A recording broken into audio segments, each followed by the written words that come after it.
बस, नाम से तो जान पड़ता है कि इस घर में युगों युगों से शांति ही शांति, अपनापन और प्रेम बसता होगा। पर अपने नाम से बिल्कुल विपरीत है शांति निवास, जिसके पास से गुजरते ही अगर आपने अपने कान बंद ना कर लिए ना, तो आपको एक अवार्ड मेरी तरफ से। तो आइए, जिस शांति निवास की अशांति की इतनी चर्चा हो रही है, इसकी एक झलक देख लेते हैं। भाभी, मम्मी चाय बनाने को कह रही है और हाँ, ध्यान रखिएगा, नहीं तो गैस ऑन करके इधर उधर चली जाती हैं आप। हाँ, माँ जी तो मुझे ही कहेंगी सारे काम, क्योंकि कोई और तो हाथ ही नहीं हिलाता इस घर में। आखिर मरना तो मुझे ही पड़ता है। अच्छा, तो ये तना आप मुझे दे रही हैं भाभी? एक कप चाय क्या बनाने को बोल दिया, आप तो बात का बतंगड़ बनाने लग गई। सच ही तो बोल रही हूँ पीहू दीदी, अब क्या मेरी जबान पकड़ेंगी आप?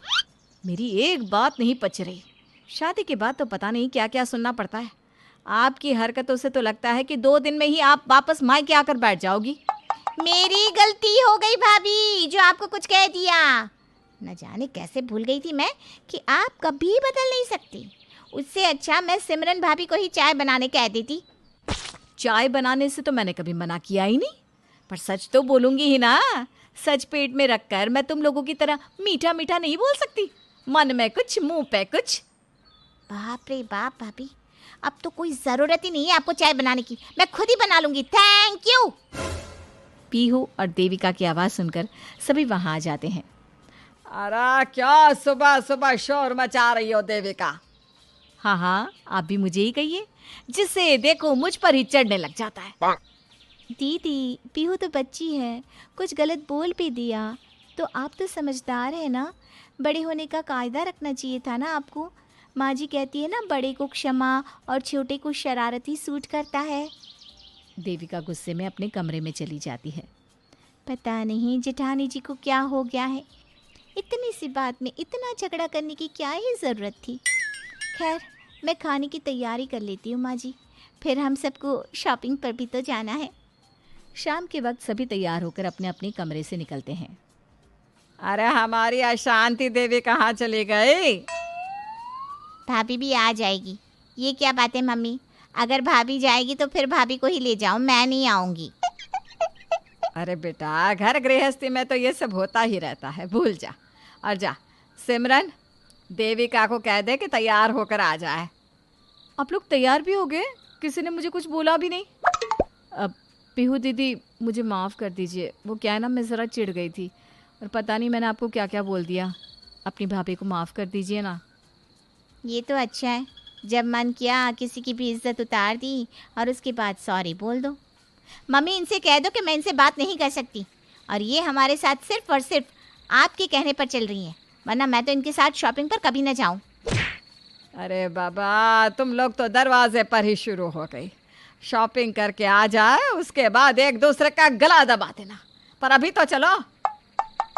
सभी शॉपिंग करने जाते हैं और अपने अपने पसंद के कपड़े, अपने पतियों के, बच्चों के कपड़े लेकर खा पी कर घर वापस लौट आते हैं। अच्छा हुआ, कितने दिनों से बाहर की हवा नहीं खाई थी, मज़ा आ गया है ना? देविका, मानना पड़ेगा, वो जो डोसा पार्लर तूने बताया ना, काफ़ी अच्छा था। क्या डोसा, और वो भी बिना लहसुन और प्याज के। वहाँ जेठानी जी को पहले तो मैं ही लेकर गई थी, वरना इन्हें कैसे पता चलता। अच्छा, बड़ी अच्छी अच्छी जगह जाती है तू तो सिमरन बहू। सभी बातों में लगे होते हैं और पीहू अपने कपड़ों को अलग कर रही होती है। तभी पीहू की नज़र एक फटी हुई साड़ी पर पड़ती है।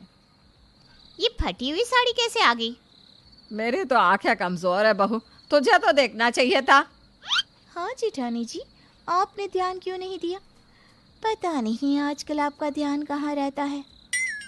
हाँ हाँ, आप लोग तो चाहती ही हैं कि मैं मर जाऊं। इस घर में एक चूहा अगर बच्चा देकर चला जाए तो आप लोग तो यही कहेंगे कि देविका ने ही उसे बच्चा देने को कहा होगा। उसमें भी देविका की ही गलती है। साड़ी है सासू माँ की पसंद की, आप लोगों ने तो गलती मेरी कैसे हो गई? और डोसा अच्छा तो तारीफ सिमरन की, वाह जी वाह। ध्यान ही नहीं रहता तुझे तो क्या बोले। अरे छोड़ दो, पता नहीं आजकल बिना बात के सबसे लड़ती रहती है ये सब वहाँ बैठा विनीत देख रहा था। ये तो रोज़ का हो गया है पापा, देवी का बहुत बदतमीजी करने लगी है। जो दिख रहा है वो है नहीं बेटा। मैंने देखा है देविका अपने हिसाब से सारे काम अच्छे से ही करती है, पर घर में कुछ भी गलत हो तो सब उसी को गुनहगार बता देते हैं, सब उसी को सलाह देते रहते हैं। पहले वो चुप रहती थी, पर अब उसका भी पर चढ़ गया है। ऐसा क्या पापा? इस प्रॉब्लम का निवारण मैं कल ही कर देता हूँ। अगली सुबह विनीत और संजू सबसे पहले उठ जाते हैं।